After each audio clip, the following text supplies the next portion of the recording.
I'm now joined by Professor Patrick Bond, sociology professor at the University of Johannesburg. Very good afternoon to you, Prof. Thank you very much for your time. In spite of all the positivity, there hasn't been any quote-unquote firm commitment from the Americans. That's what the minister told journalists today. Yes, thanks for your and greetings to the viewers. Now, it is a friction-riddled process, especially because the meetings that really count are with the members of Congress who are so hostile, and everyone's very distracted with just about 4 months to go before the US election, and that will really determine everything, won't it? It'll be whether Donald Trump and his vice presidential candidate, J.D. Vance, continue with what currently is a very, let me call it, isolationist and anti-trade, and to be frank, xenophobic and occasionally racist agenda. And that would be, of course, in very direct contrast to the new Democratic Party candidate, Kamala Harris, the vice president, and whomever she chooses as her potential vice presidential candidate. And they, of course, would be much more favorable. But the real problem has been in the Congress, where both from Republicans and Democrats, there has been hostility because of the geopolitics, something that Parks Tao didn't mention. But under the cover, with the Government of National Unity, there are some whispers that there's more satisfaction that South Africa will be a little bit more pliant to US State Department interests and US military interests. And that will be probably the space to watch in the weeks ahead as the question of basically cutting diplomatic ties between South Africa and Israel comes up to the agenda, and maybe boycott, divestment, sanctions, especially of coal exports, is another big topic here in South Africa. And the US embassy is watching all of this very carefully.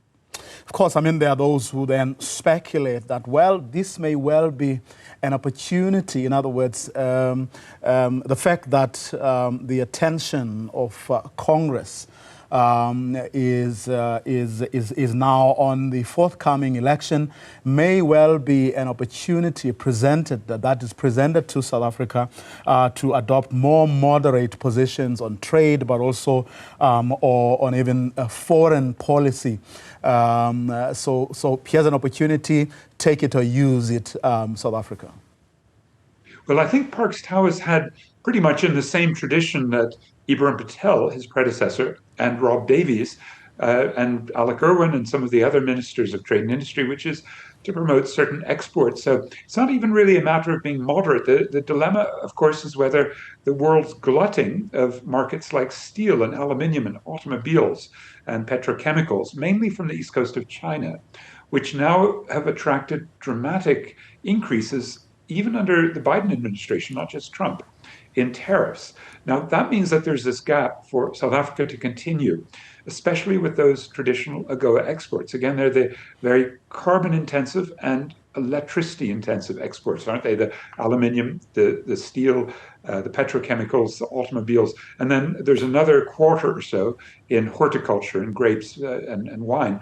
Now, if it's those big, let's say, heavy industrial exports, I think actually it's a very interesting time, because it's not only the potential to withdraw the trade tariff support that the US gives to those exports from South Africa, but it's another factor, which is the climate sanctions. And those are coming in, without any doubt, in 2026 from Europe and 2027 from the UK. So, you know, whether it's Trump or even if it's a Democratic administration that's reelected, the really serious dilemma is that our trade has been so reliant upon very high carbon, very high polluting greenhouse gas emission exports. And, you know, in the West, they're actually very worried that as they force some emissions cuts on their own heavy industries, there may be some cheating. That is, that the buyers will simply go to South Africa, where we don't have very high, we have a 30 US cent per ton carbon tax, and in Europe it's running around $70 a ton. That's a sort of, let's say, longer term framework that I suspect the US will also fit into. The name of this is Carbon Border Adjustment Mechanism. And I can tell you that the heavy industrial producers in South Africa are very worried. It will really cut back on their exports. If then, I mean, we have all these hurdles to surmount. I mean, what then do we stand to gain if indeed, Congress, where it matters, does eventually give the commitment that's needed? If there are other people who have a competitive edge, or whether through cheating we become or get to a disadvantage, what then will be the benefits of something that this delegation says we actually do need?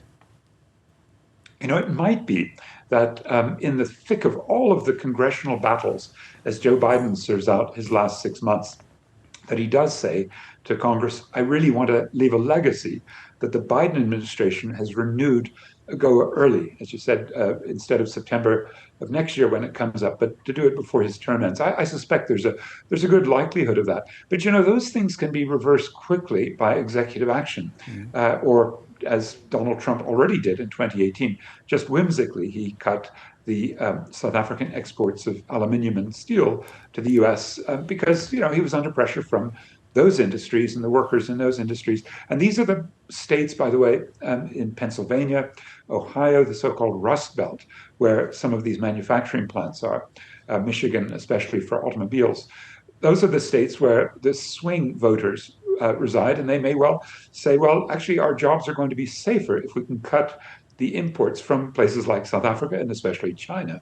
And therefore, we'll vote for Trump. So you can see what a hot potato trade is. And then when you add the racial element, that the Republicans really don't like any aid to Africa, do they? I mean, this has been made clear by Trump when he called the continent S-hole countries. And this is the sort of, let's say, underlying tension. And I'm very glad to see that there is some discussion about speeding up an approval process. But it all depends. If Trump is elected in November and takes office in late January, then we probably should batten down the hatches and see what we should do with perhaps reuse that electricity, because it won't be used for the exports. It's very interesting that our load shedding, according to Kuben Naidu, the former Reserve Bank deputy governor, has really been assisted by how little the heavy industrial deep mining, smelting has been producing. That means the demand for electricity comes down.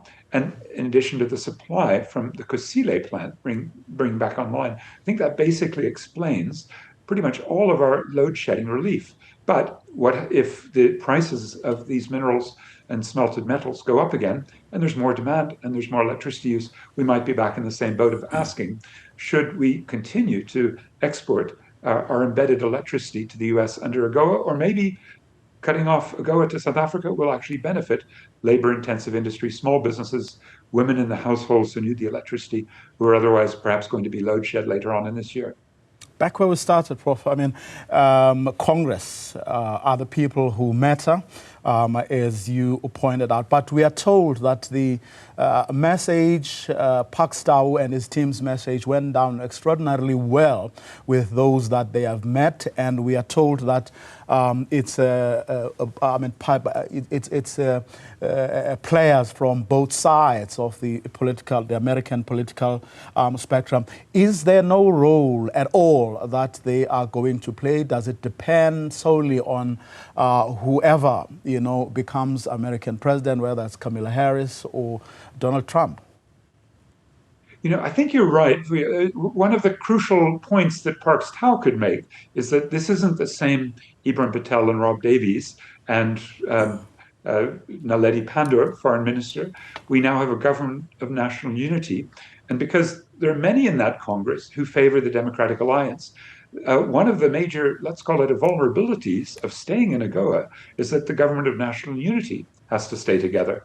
We know there's a very, let's say, serious fragility baked into this GNU, and we see it in places like Gauteng here, where there's not actually a provincial unity government because of the difficulty in stitching a deal together. So if the deal fails at the national level too, then you can expect those members of Congress who are giving South Africa a break because there's now a DA part to the GNU, and they can recognize in the Agriculture Ministry that the opposition leader from the last period, John Steenhuisen, is now part of this government.